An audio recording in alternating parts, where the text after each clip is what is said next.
मैं प्रमोद गोस्वामी जी, मैं आपके पास आ रहा हूं। अगर आप देखें, यही बात मैं कर रहा था कि बसपा फैक्टर की बात नावेद भाई ने की है कि बसपा फैक्टर नजर नहीं आ रहा है। लेकिन यहाँ दो तीन चीजें हैं जिससे लेकर बात हो रही थी कि वर्तमान में जो चुनावी मुद्दे हैं, देखा जाए तो जो वर्तमान सरकार है, क्योंकि उसके मुखिया को लेकर अगर बात की जाती है तो योगी जी के पास कहने के लिए बहुत सारे फैक्टर हैं, या मैं कहूँगा कि उनके तर्कश में बहुत सारे तीर नजर आते हैं। विपक्ष जो है अभी तक बटा हुआ नजर आ रहा है। ये अलग बात है कि समय पर निर्णय क्या होगा, लेकिन वर्तमान में नावेद जी भी इस बात को मान रहे हैं कि जो जश्न भी ना मना पाए वो कैसे इस ताकत से लड़ेंगे, क्योंकि उनके पास हथियार बहुत सारे हैं। यूपी आज बड़ी ताकत में उभर कर ऊपर आया है, इसे कोई नकार नहीं सकता। यूपी के अंदर बड़े बड़े हाईवे बनते नजर आ रहे हैं।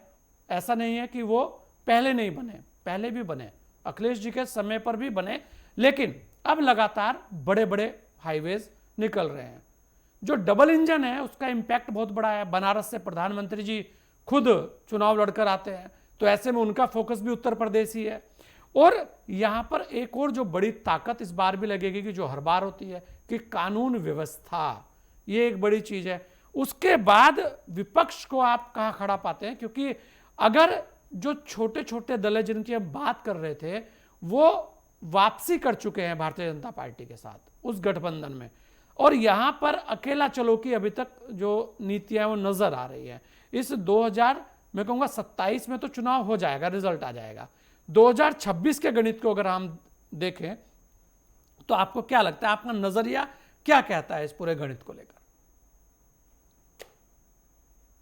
संजय जी, देखिए, आपने कई मुद्दे एक साथ रखे हैं। जहां तक आपने पहला बात कही कि क्या मुद्दे होंगे उत्तर प्रदेश का, अगर आप पिछले कई चुनाव को देखें तो मुख्य रूप से वैसे तो बहुत से मुद्दे रहते हैं, लेकिन लॉ एंड ऑर्डर जो है वो पिछले कई दशकों से लॉ एंड ऑर्डर जो है वो मुख्य चुनावी मुद्दा रहा है हमेशा।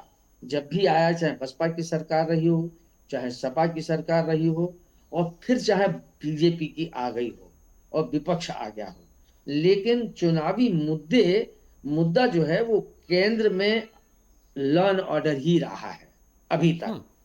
मुझे लगता है कि इस बार भी लॉ एंड ऑर्डर का मुद्दा जो है वो विपक्ष उतनी तेवर से नहीं उठा पाएगा, क्योंकि योगी आदित्यनाथ जी ने जो उत्तर प्रदेश में संगठित अपराध था, जब बड़े बड़े माफिया थे जो बड़े अपहरण कर लेते थे, जमीनों पर कब्जा कर लेते थे, मतलब पैसा लेके मर्डर्स कराते थे, जिनका अपना दबदबा था, उन सारे माफियाओं को उन्होंने खत्म कर दिया। या वो जो विधानसभा में उन्होंने कहा कि उनको जमीन में गाड़ देंगे, तो वो उन्होंने जमीन में गाड़ दिया। तो लॉ एंड ऑर्डर की दृष्टि से अगर देखें तो सरकार उस पर एक कदम आगे बढ़ के बैटिंग करेगी और वो ये बताने की कोशिश करेगी कि यहाँ हमने लॉ एंड ऑर्डर को दुरुस्त किया है, और जो आप लोगों की जमीनों पे जो चाहता था कब्जा कर लेता था, या इस ढंग के जो फिरौती होती थी, या जिस ढंग के अपराध होते थे, उन अपराधों पर प्रभावी अंकुश लगा है, इसमें तो कहीं कोई दो राय नहीं है। और ये बीजेपी के लिए एक सबसे ज्यादा महत्वपूर्ण मुद्दा ये लेके वो चलेगी और इसको मुद्दा बनाएगी भी। दूसरे मुद्दे में अगर आ जाए तो विकास के रूप में भी, इसमें भी कोई दो राय नहीं कि डबल इंजन की सरकार के कारण वहां पर फंड की कोई कमी नहीं रही। चाहे यहाँ पुल बने हों, चाहे वो एक्सप्रेस वे बने हों, चाहे वहाँ ये और डेवलपमेंट के विकास हों, वो अर्थव्यवस्था जो थी उसमें सुधार आया है, इसमें कोई दो राय नहीं। तो दूसरा मुद्दा बीजेपी के पक्ष में ये रहेगा। जहां तक अब बात विपक्ष की है कि विपक्ष की क्या स्थिति है, तो विपक्ष में अगर अभी तक देखा जाए आज की तारीख तक, तो समाजवादी पार्टी के अलावा विपक्ष में किसी भी दल का, चाहे वो पश्चिम में लोकदल हो और चाहे बसपा हो या कांग्रेस हो वही हो रही थी या बात, पश्चिम और में दल लोकदल हो। तो इस बार बीजेपी के साथ ही चला गया, राजभर जी भी बीजेपी के साथ आ नहीं, गए हैं। हम्म। लेकिन लेकिन ठीक कह रहे हैं आप, लेकिन उसकी जो चुनाव से पहले की जो सक्रियता, संगठनात्मक ढांचे को रैलियों को, लोगों को एक्टिवेट करना, कार्यकर्ताओं को, उसकी मीटिंग, ये इस ढंग की नहीं देखने को मिल रही है। वो सिर्फ समाजवादी पार्टी में या भारतीय जनता पार्टी में, ये और दो ही उत्तर प्रदेश में सबसे महत्वपूर्ण राजनीतिक दल हैं, और इनके बीच में ही ये चुनावी जंग होगी, समाजवादी पार्टी और भारतीय जनता पार्टी के। भारतीय जनता पार्टी की सबसे बड़ी चिंता जो है वो ये है कि जो अखिलेश यादव ने पीडीए बना के और 24 के लोकसभा चुनाव में भारतीय जनता पार्टी की जो 80 में 80 सीटों की बात कर रही थी, उसको 33 पे लाके पटक दिया। ये भारतीय जनता पार्टी के लिए बड़ा चिंता का विषय आज भी बना हुआ है, और उसी आधार पर वो अपने सारे समीकरण बैठाने की कोशिश कर रही है हम्म। कि कैसे पीडीए को कमजोर किया जाए। वहीं अगर आप देखें कि भारतीय जनता पार्टी ने पीडीए को काउंटर करने के लिए जिस ढंग के रणनीति बनाई, जिस ढंग के पिछड़ों को और दलितों को जोड़ने का काम किया, तो वहीं पर अगर आप देखें तो ब्राह्मण और क्षत्रिय सवर्ण, उनकी एक नाराजगी भी दिखाई दी है। क्षत्रियों ने भी एक बैठक की थी पहले, उसके बाद ब्राह्मणों ने भी बैठक की, फिर यूजीसी और ये तमाम मुद्दे आ गए, उसको लेके लामबंद हो गए। और इस सवर्ण वर्सेस भारतीय जनता पार्टी में, सवर्ण वर्सेस ओबीसी और दलित, पिछड़ा, अति पिछड़ा और दलित, ये जो खेमा एक बन रहा है, ये भारतीय जनता पार्टी के लिए गंभीर चिंता का विषय बन सकता है, जहां तक मैं समझता हूं। क्योंकि जी। सवर्णों में नाराजगी है, हम्म। और वो कहीं भारतीय जनता पार्टी को कहा यह जाता था कि ये सवर्णों की पार्टी है। हालांकि वो 14 के बाद मोदी जी ने आके इस मिथ को तोड़ा, या इससे पहले कह दीजिए कि उत्तर प्रदेश में कल्याण सिंह जी ने मतलब ये मिथ तोड़ा कि भारतीय जनता पार्टी सवर्णों की पार्टी है, वैश्यों की, बनियों की पार्टी है, प्रमोद जी, ब्राह्मणों क्या की क्या पार्टी क्या है, या क्या क्षत्रिय। अगर हम बात करें धर्म, क्योंकि यहाँ पर एक और बात हो रही थी जो नावेद भाई ने बोली कि धर्म पर भी यहाँ पर बात हो सकती है, क्योंकि जिस तरीके का हिंदुत्व का बड़ा चेहरा इस वक्त योगी आदित्यनाथ जी बन चुके हैं, तो वो भी एक बड़ा फैक्टर उत्तर प्रदेश में नजर आ सकता है। तब वहाँ पर शायद जातिगत स्थिति को आप कैसे देखेंगे, ये भी एक सवाल है जो लोगों के मन में चल रहा है प्रमोद जी। नहीं, बिल्कुल आपने बहुत सही सवाल किया है, लेकिन जहां तक मेरा अपना अनुमान है कि अब की ये धर्म का मुद्दा जो है, हम्म। वो भारतीय जनता पार्टी का कोई बहुत फायदा नहीं दे पाएगा। अब वो मुद्दा एक्सपोज हो गया है। Hmm. Expose not in other sense, expose in के ये खाली ये बात आ गई कि धर्म के नाम पर, या जिस ढंग से हिंदू और मुस्लिम के नाम पर, इस धर्म के नाम पर, इससे लोगों में कहीं ना कहीं जो एक तेवर थे, जो एक उसमें ताव था, हम्म। वो काफी गिरावट आई है। मुझे लगता है कि धर्म का मुद्दा इस चुनाव में कोई बहुत महत्वपूर्ण रोल अदा नहीं कर पाएगा, क्योंकि पूरी तरीके से इन्होंने एक हिंदू और मुस्लिम का जो इन्होंने एक खड़ा कर दिया है। तो इसमें सीधा सीधा सा है कि मुस्लिम जो है वो भारतीय उत्तर प्रदेश में अगर देखें, हालांकि कहने को तो कुछ भी कह दिया जाए कि जाए, लेकिन सत्यता ये है कि मुस्लिम किसी भी दशा में वो ये मौका नहीं देगा, पिछले इलेक्शन पे भी नहीं दिया है।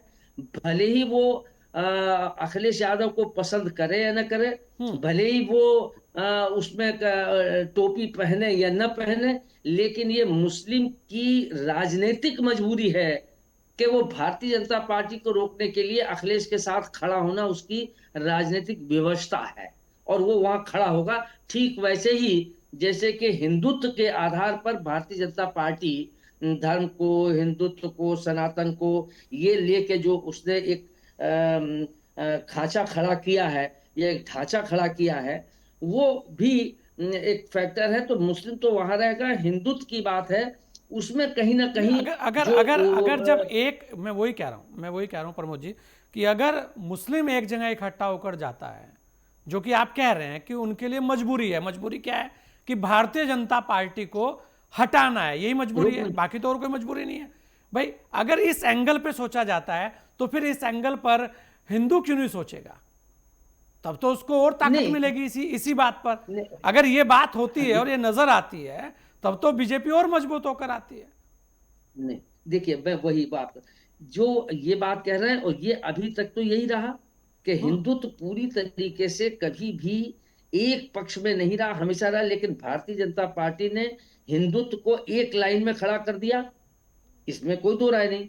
लेकिन अगर आप इधर देखें पिछले 1-2 साल में, जो नजदीक से अगर इसका विश्लेषण करें, तो 2 साल में जो हिंदू, ये ब्राह्मण क्या हिंदू नहीं है, हम्म। वैश्य हिंदू नहीं है, श्री कायस्थ हिंदू नहीं है, क्षत्रिय हिंदू नहीं है, तो कहीं ना कहीं जो ये एक नाराजगी दिखाई दे रही है, ये एक तो फैक्टर ये बन तो कहीं सकता ना है, कहीं आप ये कह रहे हैं एक फैक्टर बन सकता है, ये भी एक फैक्टर बन सकता है।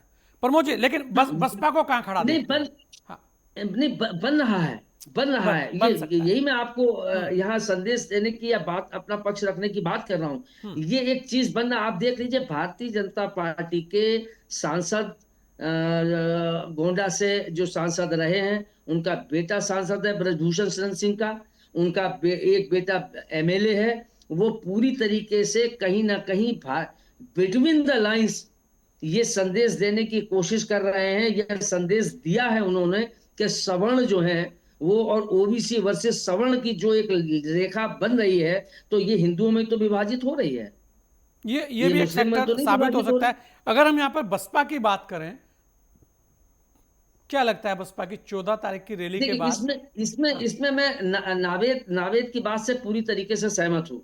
हाँ। क्योंकि बहुजन समाज खाली ये रैली कर देने से, कि सब परिवार, जैसा कि विनोद शर्मा जी ने कहा था कि वो सब परिवार सारे लोग उसमें बसपा की आए। 14 की रैली में आए, तो वो एक भीड़ जुटाने का एक जरिया तो हो सकता है। लेकिन उसके पास ठीक वैसा ही संगठनात्मक ढांचा बन गया है जैसा कांग्रेस के पास है, कि वो रैली जमीन कर लें, खिसक गई है उसमें प्रमोद जी, सब जमीन खिसक परिवार गई है। बुला लें, सब। जी, जमीन खिसक गई है। जमीन नहीं, जो जो 20-21% वोट था बीएसपी का, वो घट के 7-8% पर आ गया।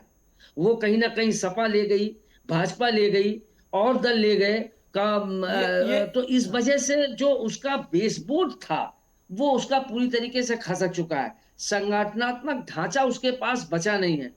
कोई भी मायावती के अलावा संजय जी, बसपा के पास एक नेता मुझे बता दीजिए कि जिसका कि अपने जिले में ही पूरा प्रभाव हो। नहीं, यही स्थितियां तो और भी दलों की कोई, होने वाली है, यही दिख भी रही है। सुनील कौशिक जी। ये हाँ। कांग्रेस हाँ। में भी है, ये हाँ। बिल्कुल ठीक कह रहे हैं, ये कांग्रेस में भी है। ये अगर आप आ जाए तो राष्ट्रीय लोकदल में भी है, अजीत सिंह जी जयंत के साथ भी है, कि उनके पास जयंत है। जयंत के अलावा अगर आप आ जाइए, तो आप पश्चिम उत्तर नहीं प्रदेश प्रमोद में, जी, ये मतलब जो स्थितियां तो है बड़े वो दलों से लेके छोटे दलों में सब में है कि आपका अकेला सभी चलो में। की नीति है, मैं हूं सब कुछ तो ताकत मेरे में ही रहनी चाहिए। ये एक जगह नहीं है, ये, ये सभी जगह नजर आ रही है। और जी इस पर जी सारे राष्ट्रीय दल जी भी घिरे हुए हैं। सेकंड लाइन की नहीं, जो तो जो बात हो रही थी, वो सेकंड लाइन को तो किसी ने बनने ही नहीं दिया। यहाँ तो पहली लाइन पे नहीं ही सब बनने खेल दी। रहे हैं पूरे के पूरे। जी। नहीं, जो आप नहीं, आप आपका जो मूल प्रश्न था कि अगर मुस्लिम एक तरफ रहेगा तो हिंदू जो है सारा उधर जाएगा, जो आपने जी। बड़ी महत्वपूर्ण सवाल खाई है, वो मैंने बताने की, डिफाइन करने की नहीं बिल्कुल, मैं कोशिश तो ये की कहा कि जब कि जैसे ऐसा ऐसा अधिकतर होता है कि जैसे ही आप एक एक समाज को एक तरफ खड़ा कर देते हैं, तो ये तो मैं हिंदुओं के अंदर भी बहुत सारी जगह ऐसी स्थितियां रही हैं कि जहां भी एक तरीके की जाति प्रभावी होने लगती है, तो फिर बहुत सारी जातियां एक विरोध जता देती है। ये एक चीज है नहीं, कि जैसे ही मुस्लिम फैक्टर की बात होगी, तो फिर वहां हिंदू फैक्टर शायद सबसे तेजी से उभर कर आता है।